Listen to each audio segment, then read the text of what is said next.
Pai do Senhor, amados, um bom dia a todos. Espero que esteja tudo bem com você e com sua casa. Hoje é o dia 98 da nossa leitura anual. Fique conosco.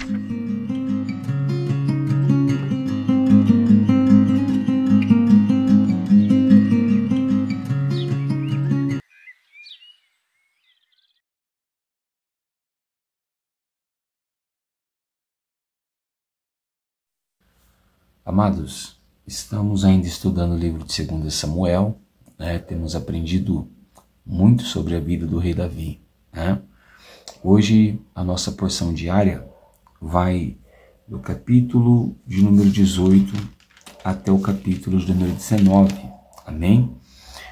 Separe um tempo, se dedique à sua leitura, para que Deus possa te dar direcionamento, que você possa aprender um pouco mais e aplicar na sua vida, E o nosso texto devocional de hoje vai se encontrar no capítulo de número 19, e os versos são os versos de número 1 e 2, amém? E a palavra do Senhor vai dizer assim: E disseram a Joabe: Eis que o rei anda chorando e se lamentando por Absalão.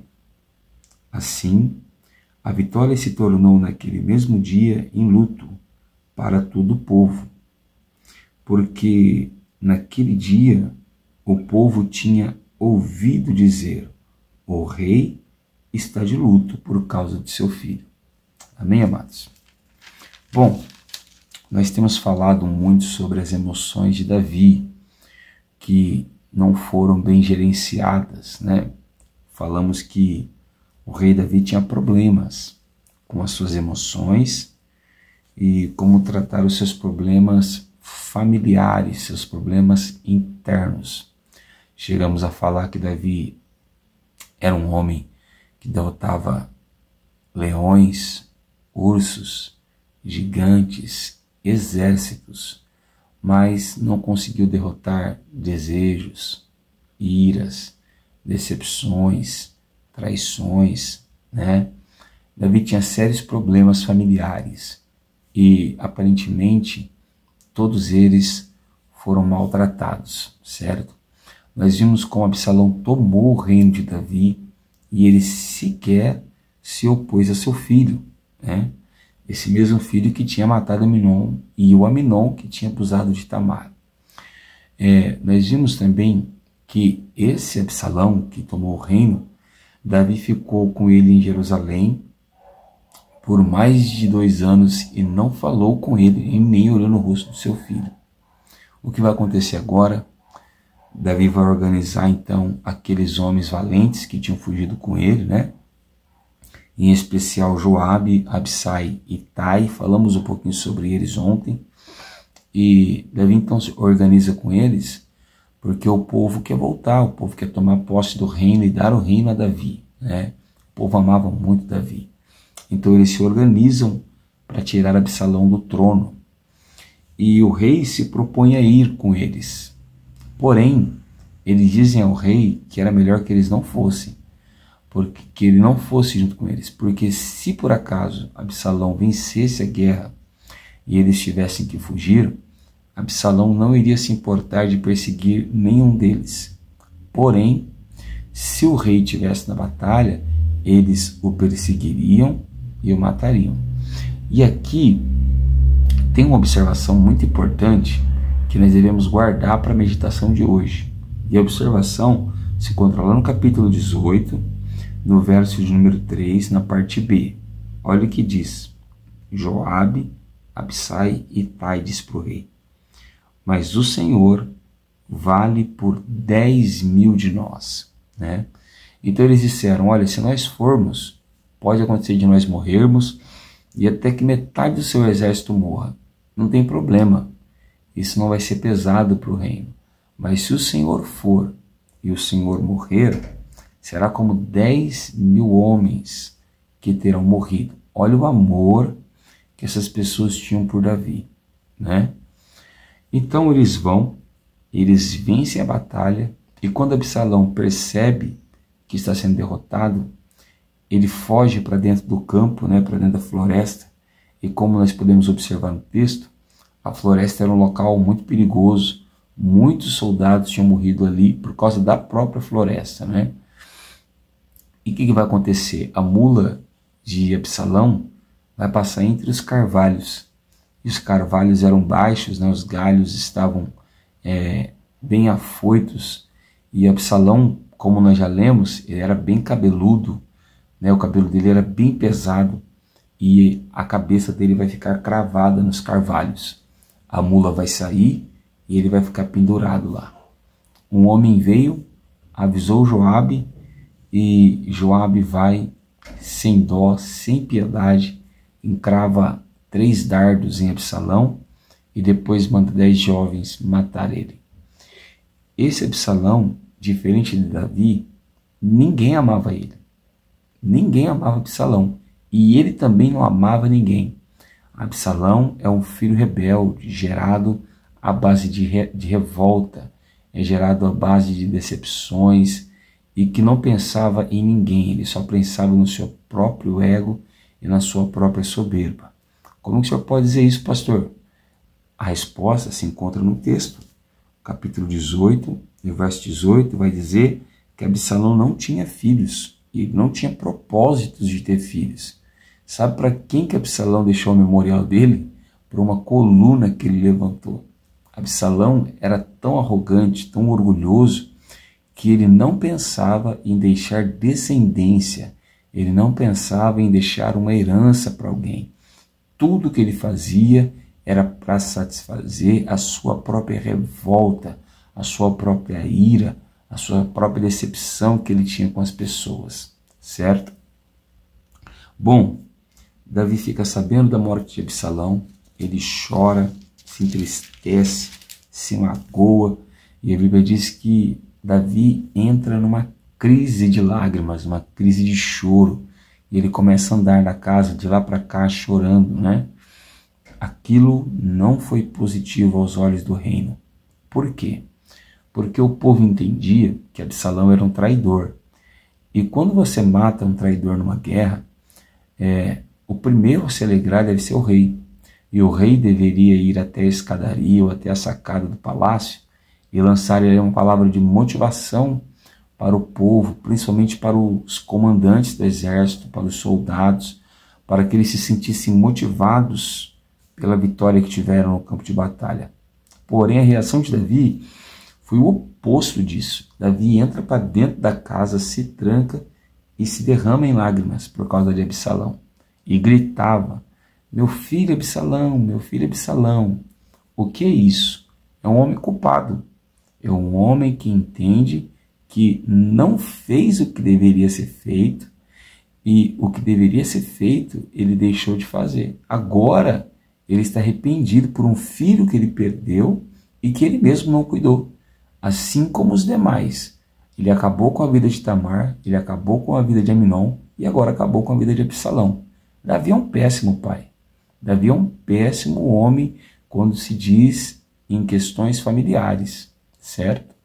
Isso tem que ficar gravado na nossa mente, porque nós corremos o risco de cometer o mesmo erro de Absalão. Muitos pais que não tratam suas emoções, que não se preocupam com amanhã, não estão cuidando de seus filhos, não estão corrigindo eles e também não estão amando eles.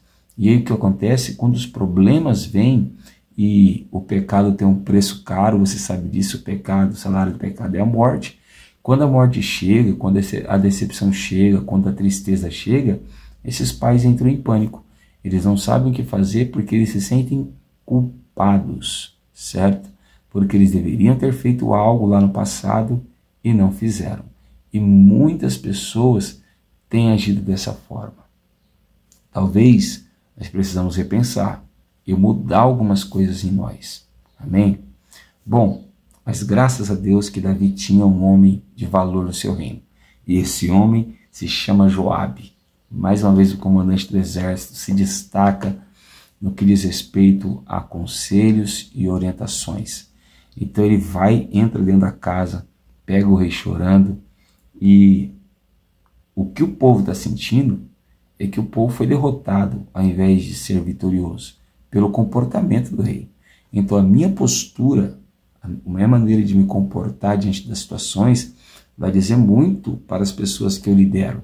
Se eu sou um pai de família, o jeito de eu me comportar na minha casa diz muito para os meus filhos e minha esposa. No meu ambiente de trabalho, a mesma coisa. Na minha congregação, a mesma coisa. A minha postura diz muito para aquelas pessoas que eu lidero. E as pessoas entenderam que Davi se importava mais com Absalão, que o traiu, do que com aqueles soldados que disse que ele valia 10.000 deles, né? Pessoas que amavam Davi. Então, a Joabe entra na casa do rei e diz para o rei: o que é isso que você está fazendo diante dos olhos de todas essas pessoas? Que vergonha é essa que você está fazendo a gente passar? Por acaso você ama aqueles que odeiam você e odeia aqueles que te amam?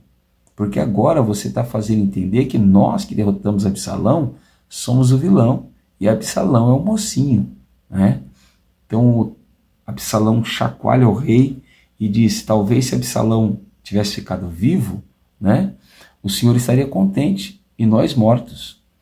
Vai lá fora agora, lança uma palavra de vitória para aquelas pessoas, porque elas deram a vida pelo Senhor.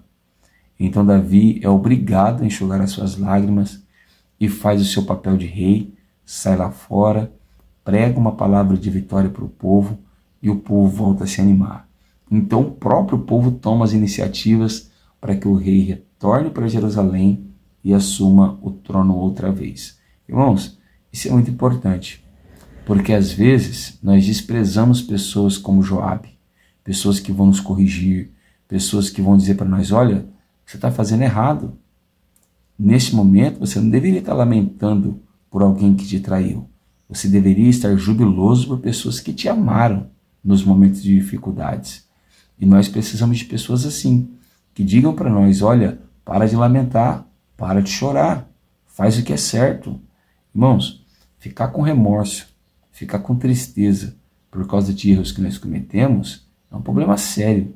Porque se nós cometemos um erro, não é tristeza que vai mudar a nossa situação. O que vai mudar a nossa situação é arrependimento, certo? Remorso é algo parecido com a tal tristeza, né? O arrependimento. Porém, o remorso não leva ninguém a se arrepender. Então, naquele dia, Davi assume o seu erro, levanta a cabeça, anima o povo e assume o trono novamente. Tudo isso por causa de palavras duras de um homem que amava Davi, que era Joabe.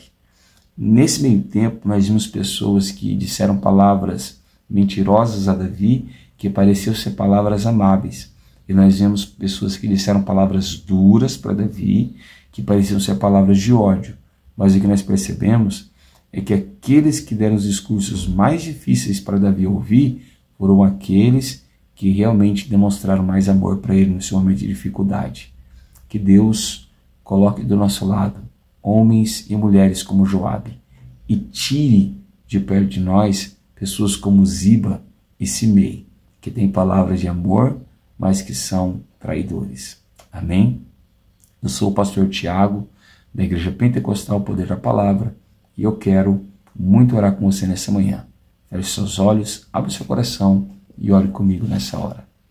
Senhor Deus e nosso Pai, nessa manhã, Senhor, nós queremos te louvar, te bendizer e te glorificar por tudo que o Senhor tem realizado em nosso meio. Somos gratos pelo Senhor e gratos pela sua obra. Perdoa os nossos pecados e nos ajuda nessa manhã.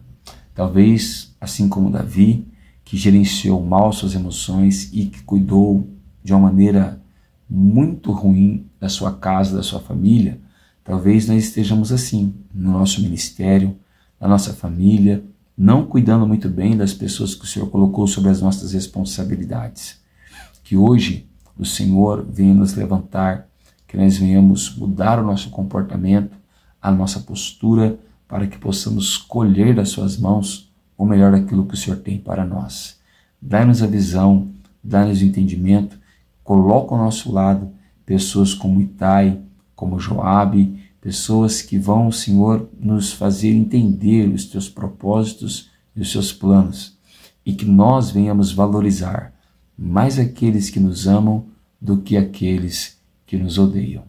Em o nome do Senhor Jesus é que nós te pedimos e te agradecemos. Amém. Se você tem gostado do nosso trabalho, deixa o like no vídeo, compartilha ele com alguém. Se você ainda não está inscrito no canal, se inscreva, né, e ativa o sino. Todas as manhãs você estará aqui comigo, estudando a palavra do Senhor Jesus. Amém? Que Deus te abençoe, fique com Deus e um ótimo domingo.